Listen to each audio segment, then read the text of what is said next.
Halo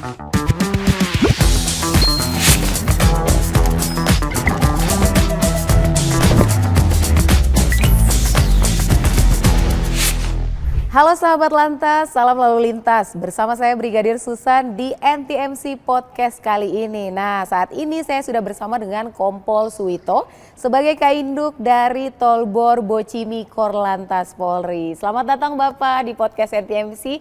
Bagaimana nih Pak kabarnya hari ini? Alhamdulillah, sehat, bahagia, tentunya kita nyaman karena kita bahagia. Wes, luar biasa. Sudah bergerak Pak hari ini? Alhamdulillah. 5.000 langkah sudah tercapai hari ini. Wih, keren banget. Nah, saya ini berteman nih sama Bapak di Instagram nih, ya kan. Nah, saya baru lihat di feed Bapak yang terakhir, Bapak nih habis touring nih. Nah, touring, terus Bapak nih sangat aktif di media sosial, suka membagikan kegiatan-kegiatan dinasnya. Nah, terakhir Bapak tuh sedang touring, itu dinas atau gimana Bapak? Itu tolong dikoreksi, bukan touring Bu. Oh, bukan touring. Kebetulan kita sedang monef di jajaran Subditwal dan PJR. Kami mendampingi Bapak Kasubditwal dan PJR, kita monef ke Polda Jateng, Polda Jatim, Polda Bali, dan menggunakan kendaraan R2. Sekaligus kita mengecek infrastruktur jalan tol maupun arteri sepanjang Jakarta sampai Bali. Alhamdulillah jalan bagus, yang mana insya Allah dalam kegiatan-kegiatan operasi kepolisian yang ke depan, mulai dari operasi ketupat, operasi lilin, insya Allah semua berjalan dengan baik karena infrastruktur didukung dengan baik. Itu Bu Susan yang kami lihat di jalan. Keren ya Bapak, sekarang berarti kalau dari Jakarta sampai ke Bali ya Bapak, itu sudah bisa jalannya aman, nyaman, dan mulus ya Bapak berarti ini? Sudah, Wih, udah sangat jelas sekali. Siap lah kita berarti. Nah Bapak ini mau tanya nih ya, siapa sosok yang paling support dalam perjalanan hidup atau karir Bapak saat ini menjabat sebagai Kainduk Tolbor Bocimi nih Bapak? Nah, tentunya kalau bicara support, yang pasti kedua orang tua saya. Itu pasti. Yang kedua dari istri saya, anak-anak saya, juga pimpinan saya. Mereka sangat support. Dengan supportnya mereka, insya Allah saya bisa melakukan dan berbuat yang baik untuk masyarakat. Luar biasa. Bapak ini juga salah satu bapak-bapak yang sangat sweet sama anak-anaknya nih, apalagi anak perempuannya nih kita tahu karena suka banget nih saya lihat postingan-postingannya nih anaknya aja. Gimana nih Bapak? Nah, pernah nggak Bapak merasa mental dalam pekerjaan seperti mental fisik atau pernah drop saat bertugas? Apa yang bisa Bapak lakukan untuk tetap kuat dan tetap fokus ini dalam menjalankan tugas? Tentunya kita persiapkan diri. Kita harus rajin berolahraga, Betul. makan yang baik, dan tentunya kita harus ingat, kita mempunyai keluarga. Di sanalah tempat saya berpijak. Kalau keluarga menanti, otomatis kita akan selalu berbuat baik. Yang kedua, kita harus menjaga fisik. Yang ketiga, insya Allah kita berbuat untuk yang lebih baik untuk masyarakat. Luar biasa. Ya. Nah Bapak kan tadi bicara soal olahraga nih. Olahraga yang sedang dilakukan akhir-akhir ini apa tuh Bapak? Berbicara olahraga, semua olahraga saya bisa Bu Susan. Wah luar biasa. Cuman multi talent ini. Cuman kita tidak punya bidang yang betul-betul spesifik apa yang saya suka. Semua saya mengalir bisa. Olahraga sepak bola saya bisa, bulu tangkis bisa, tenis meja bisa. Satu yang tidak bisa, golf. Golf. Oke. Nah berlanjut nih Bapak, jika suatu hari nanti pensiun, memori atau kisah apa dari Tolbor Bocimi yang paling akan Bapak rindukan? Kebersamaan. Bersamaan. Di jalan tol bekerja kita tidak sendiri, ada stakeholder terkait, terutama dengan BUJT. Dalam penanganan kegiatan kemanusiaan, penanganan giat operasi yang membutuhkan kelancaran jalan tol, disitulah letaknya. Kita kerjasama yang baik, kita seperti keluarga, otomatis itu yang saya rindukan. Kita membuat orang lancar, kita berkolaborasi yang baik, baik dengan kewilayahan, BUJT, itu yang saya rindukan. kebersamaannya, Bu Susan. Kebersamaannya ya Bapak. Nah, di luar dari tugas resmi, bagaimana membangun mental dan juga semangat dari tim PJR agar tetap kuat dalam menghadapi tekanan-tekanan di lapangan nih Bapak. Ini Bu Susan, di dalam sebuah organisasi, dimanapun tempat saya bertugas, saya selalu mengedepankan kekeluargaan. Satu. Yang kedua, kebersamaan. Yang ketiga, tidak ada yang paling. Jadi artinya kita itu sama. Semua sama. Kalau kita berbuat sama-sama, insya Allah apa yang kita bangun, apa yang kita kerjakan, pasti tercapai dengan baik. Betul.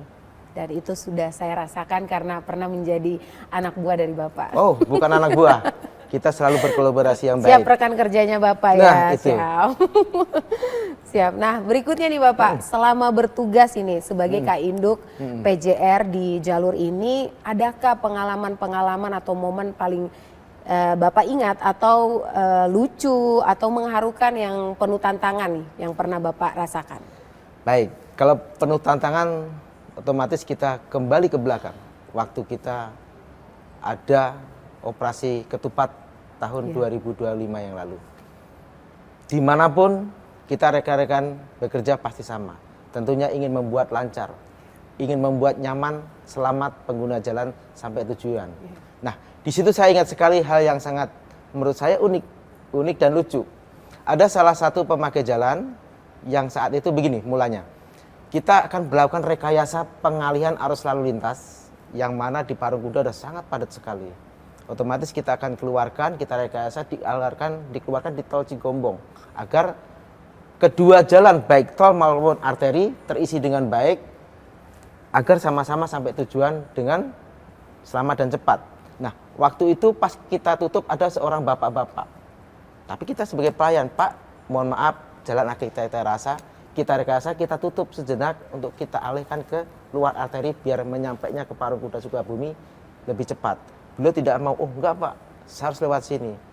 Demi pelayanan yang baik, ya kita persilahkan. Namun demikian setelah beberapa jam, mungkin 1,5 jam waktu itu penutupan, kita buka kembali, teman saya yang mengawal di depan, lewat arteri sudah sampai Parung Kuda, saya menelusuri di jalur. Masih ketemu Bapak itu di paling belakang antrian di gerbang tol Parung Kuda. Nah, kami sampaikan, Bapak masih di sini. Teman saya yang di sana tadi udah sampai Pak. Nah itu lucu, artinya lucu bila ingin segera sampai, tetapi dengan kemauannya ya kita layani, ternyata malah belakangan. Malah belakangan. Nah, kami minta kepada pemakai jalan terutama, ayo sama-sama kita artinya mengikuti arahan, aturan, petunjuk, arahan, ya, di mana petugas yang bekerja di situ pasti akan tahu. Lebih tahu ya daripada kita gitu. Bukan lebih tahu ya, artinya kita memang merekayasa untuk masyarakat segera sampai tujuan, aman selamat, dan tentunya kita tidak ada saling membedakan mana yang cepat, mana yang dulu, mana yang enggak, yang bukan. Gitu, Bu Susan. Benar, harusnya tadi dia mengikuti arahan ya agar sampai lebih cepat. Harusnya. Tapi dia lebih memilih jalannya sendiri ya Bapak. Tapi kita tetap layanin. Iya benar, iya benar. Oke, lanjut nih Bapak. Apa strategi khusus yang diterapkan oleh Kak Induk PJR Tol Borbocimi ini dalam menjaga kelancaran, keamanan lalu lintas, khususnya di musim mudik atau libur panjang nih biasanya Bapak? Baik, strategi khusus mungkin sama-sama kita sudah mendapat arahan dari pimpinan. Di mana yang penting keberadaan anggota, keberadaan Kijang di jalur. Kita harus selalu tampil dan selalu ada. Seperti beliau menyampaikan, Polantas hadir untuk masyarakat. Artinya setiap jengkal, setiap tempat di mana ada petugas, di mana ada tempat kita standby, kita terus ada di situ. Kita dibutuhkan, manakala masyarakat membutuhkan, oh sudah ada petugas. Dan di dalam perjalanan manakala ada petugas, insya Allah masyarakat akan senang. Oh ya, ada petugas. Yang artinya manakala ada sesuatu hal, masyarakat bisa bertanya, bisa minta pertolongan kepada petugas yang ada di lapangan. Demikian Bu Susan. Polisi lalu lintas hadir untuk masyarakat ya. Nah, apakah tantangan teknis misalnya seperti minim fasilitas di rest area atau pencahayaan malam hari atau sinyal komunikasi di titik-titik tertentu nih di daerah tempat Bapak bertugas nih biasanya? Apakah ada kendala-kendala? Kalau kita lihat, kita bicara di Tol Bocimi. Tol Bocimi menghubungkan antara Bogor sampai Sukabumi. Kalau kita lihat memang jalannya cukup panjang, berkelok-kelok, naik turun. Tapi sejauh ini yang saya lihat sinyal, baik sinyal dari provider apapun, alhamdulillah ada. Dan di saat kita operasi, kita meminta penguatan sinyal biasanya Bu, dari provider, di mana kalau kita lihat di kilometer 60 Cigombong ke atas memang agak susah, tapi sebenarnya ada. Nah, kita berkoordinasi untuk memperkuat sinyal di sana. Dan untuk jalur Motorola juga demikian, jalur komunikasi kita pasang yang namanya repeater di sana, dan sekarang memang sudah ada. Alhamdulillah tidak ada kendala di ruas tol Bocimi. Nah Bapak, apakah setiap personil PJR ini wajib memiliki sertifikasi khusus sebelum ditugaskan di lapangan? Dan apakah seluruh anggota PJR Bapak ini mendapatkan pelatihan yang sama atau disesuaikan dengan peran dan juga resiko tugasnya? Baik Bu Susan, perlu saya sampaikan, saat ini LSP Polri sudah membentuk latihan-latihan atau kompetensi-kompetensi. Jadi wajib bagi anggota PJR wajib memiliki kompetensi. Kita sertifikatkan, kita latih. Karena apa? Petugas kepolisian adalah melindungi, melayani masyarakat. Attitude kita jaga, keterampilan kita jaga. Yang mana kalau tidak punya kompetensi, ya kita persilahkan untuk melakukan kegiatan dulu kompetensi. Itu pun kalau lulus. Kalau tidak lulus kita ulang kembali. Kalau lulus baru kita tempatkan untuk di jalan tol, khususnya di jalan tol PJR seluruh Polda Indonesia. Di mana petugas kepolisian lalu lintas memang ada pelatihan sertifikasi. Namun demikian Korlantas Polri selalu mengadakan pelatihan-pelatihan rutin di mana untuk menjaga keterampilan, untuk menjaga mereka punya kemampuan agar tidak lupa ataupun tergradasi oleh waktu maupun umur. Itu yang selalu kita tingkatkan dari Subdit Wal dan PJR. Demikian Bu. Oke, berarti memang ternyata ini nih yang banyak kita tidak tahu, kalau mungkin sahabat-sahabat lantas juga tidak tahu kalau sebenarnya polisi itu mempunyai pelatihan-pelatihan dan sertifikasi-sertifikasi yang harus dilalui sama setiap anggota untuk bisa berada di lapangan. Nah itu yang perlu teman-teman atau sahabat-sahabat tahu nih di rumah ya Pak. Dan dengan adanya podcast ini, dengan adanya obrolan ini tuh menjadi banyak wawasan yang kita terima dan teman-teman di rumah tahu karena dengan adanya podcast dari NTMC ini. Nah, karena kita udah ngomongin nih yang serius-serius nih ya Bapak, mari kita main games dulu untuk mencairkan suasana. Dan gamesnya ini ada pilih mana.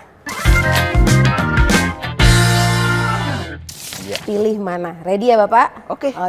Ayo. Jadi pilih mana, hujan deras atau kabut tebal? Saya senang hujan deras. Oke, hujan deras. Pilih mana, tugas malam hari atau siang hari? Siang hari. Siang hari. Pilih mana Bapak, menindak pelanggaran atau memberikan edukasi langsung ke pengemudi? Jelas memberikan edukasi. Oke, lanjut. Pilih mana Bapak, mengatur arus saat padat-padatnya atau menangani kendaraan mogok? Saya lebih suka menangani kendaraan mogok. Oke, pilih mana Bapak? Rest area penuh atau turunan panjang tanpa rem? Ganjel tau! Tau ganjel! Ganjel tau! Wih, rest area penuh. Oke, rest area penuh. Pilih mana? Lebih suka masak sendiri di pos atau beli di warung terdekat? Masak sendiri di pos. Wah, jago masak nih berarti Bapak. Pilih mana Bapak? Tim patroli yang solid atau peralatan yang lengkap? Jelas tim patroli yang solid. Oke, mantap. Pilih mana Bapak? Kalau diberi cuti panjang, healingnya ke gunung atau ke pantai? Kenapa saya suka gunung ya? Anak Berarti healing ke gunung. Oke, anak gunung. Pilih mana Bapak? Lebih berat jadi Kainduk PJR atau jadi narasumber podcast NTMC? Kenapa lebih berat jadi narasumber NTMC ya? Oke. Terima kasih Kompol Suwito sebagai Kainduk PJR Tolbor Bocimi Korlantas Polri sudah mau meluangkan waktunya untuk hadir di sini ngobrol-ngobrol banyak di NTMC Podcast. Terima kasih sahabat Lantas yang sudah menonton dan tunggu episode selanjutnya. Bersama saya Brigadir Susan dan juga tim NTMC Podcast. Pamit undur diri dan salam lalu lintas, salam presisi.